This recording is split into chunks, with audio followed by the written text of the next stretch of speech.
De provincie trekt dit jaar 19 miljoen euro extra uit. Het is donderdag 22 april. Dit is Zeeland Nu. Extra geld voor onder meer MKB en cultuur. Rechters luiden noodklok over jeugdzorg in Zeeland. En is dit de mooiste man van Nederland? Goedenavond. De provincie trekt dit jaar in totaal 19 miljoen euro extra uit. 7 miljoen daarvan is bestemd voor ondersteuning van het midden- en kleinbedrijf en de cultuursector.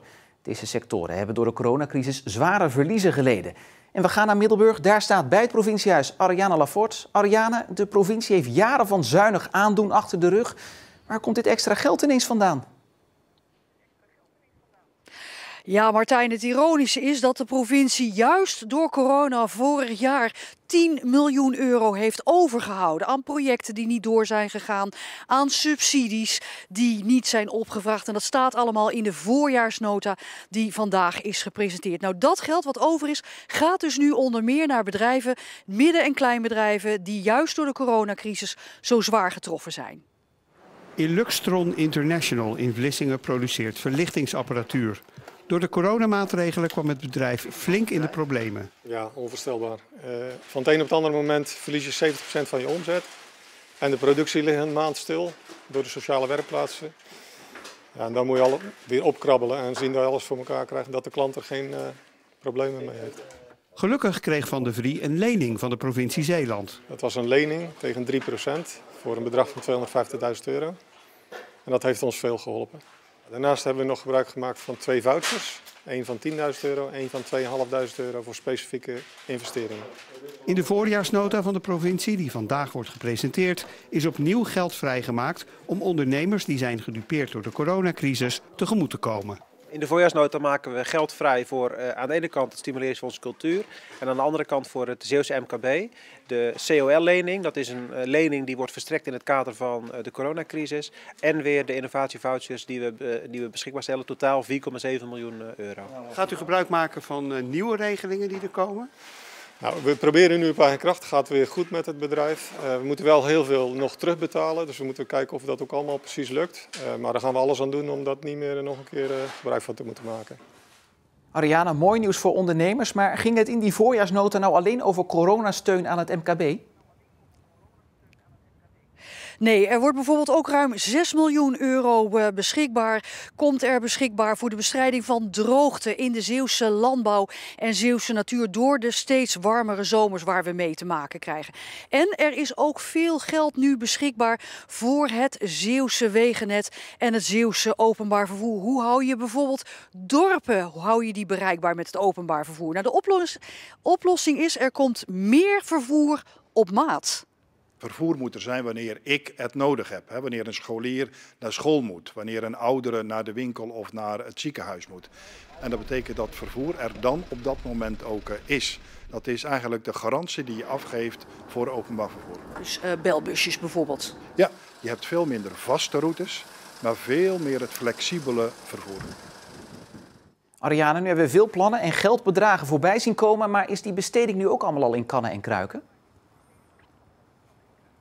Nou, deze voorjaarsnota is vanochtend ook naar provinciale staten van Zeeland gegaan, zeg maar de Zeeuwse Tweede Kamer. En zij hebben het uiteindelijk voor het zeggen. Maar ja, je moet je bedenken dat een van de belangrijkste punten, coronasteun voor het Zeeuwse midden- en kleinbedrijf en de Zeeuwse cultuursector, dat daar natuurlijk heel weinig mensen bezwaar tegen zullen hebben.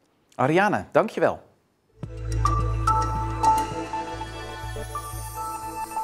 Kinderrechters luiden de noodklok over de jeugdzorg in Zeeland. De rechters behandelen nu zaken om kinderen onder toezicht te plaatsen, terwijl er geen zorgaanbieder is die deze gedwongen hulpverlening kan uitvoeren. Kinderen worden alleen onder toezicht geplaatst als ze ernstig in hun ontwikkeling worden bedreigd. De kinderrechters vinden het zeer schrijnend dat er geen enkele zorgaanbieder in Zeeland is die deze onder toezichtstellingen nu kan uitvoeren. Het loopt nu al storm op de Zeeuwse terrassen.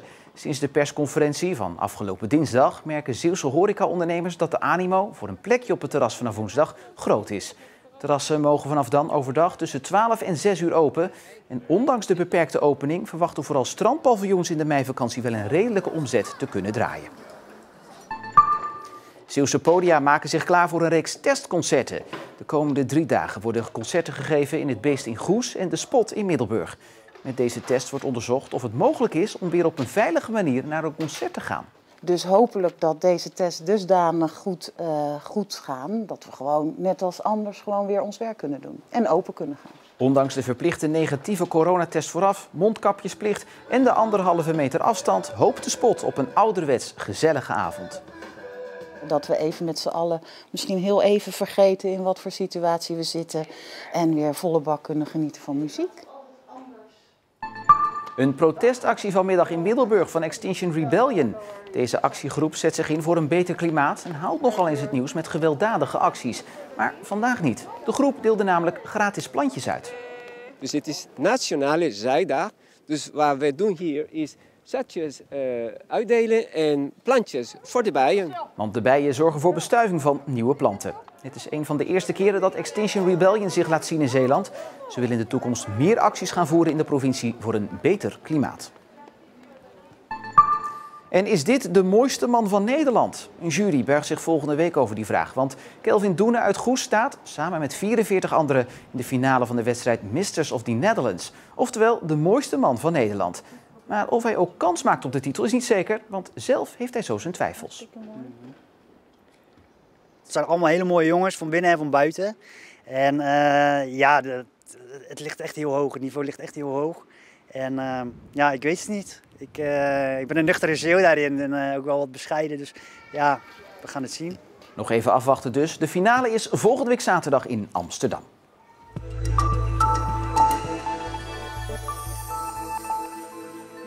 Maandenlang geen wedstrijd mogen spelen en dan ineens een uitnodiging krijgen om mee te trainen met het Nederlandse team.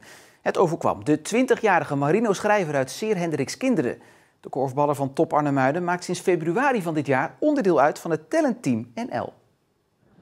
Het blijft raar om zo'n uitnodiging te krijgen en ook weer nu als ik elke zaterdag daarheen ga, ook altijd wel weer een besefmomentje van ja, heb ik zo ver mogen komen, zeg maar. Het gaat dus goed met de carrière van Marino Schrijver. Maar wie denkt dat we te maken hebben met een geboren korfballer, heeft het mis. Ja, ik ben op mijn 4e/5e ben ik begonnen op judo. Nou, dat heb ik tot mijn 12e gedaan. Tweede van Nederland geworden. En toen op mijn 12e had ik echt het idee dat ik meer een teamsport wou gaan doen. Toen ben ik op korfbal gegaan, tegenover, op het dorp. En sindsdien maakt Schrijver snel naam als korfballer. Via dorpsclub Tjoba en het Zeeuws team komt hij terecht bij Top.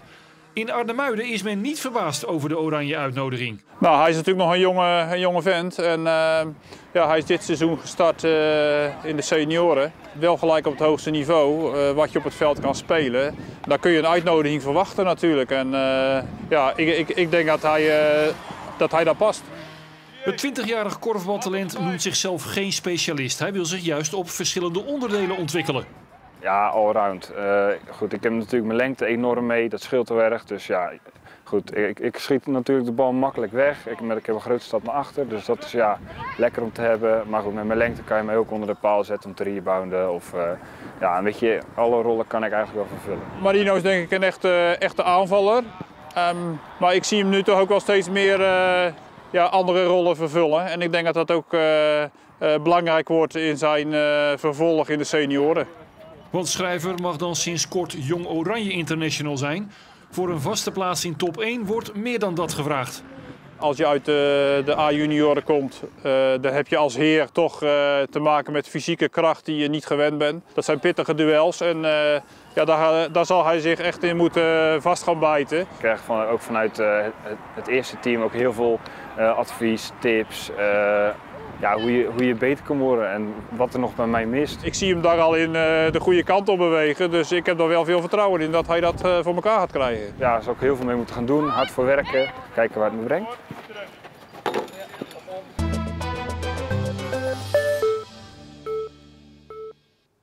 Verzekeraar ZLM investeert fors in het voorkomen van schades bij hun klanten.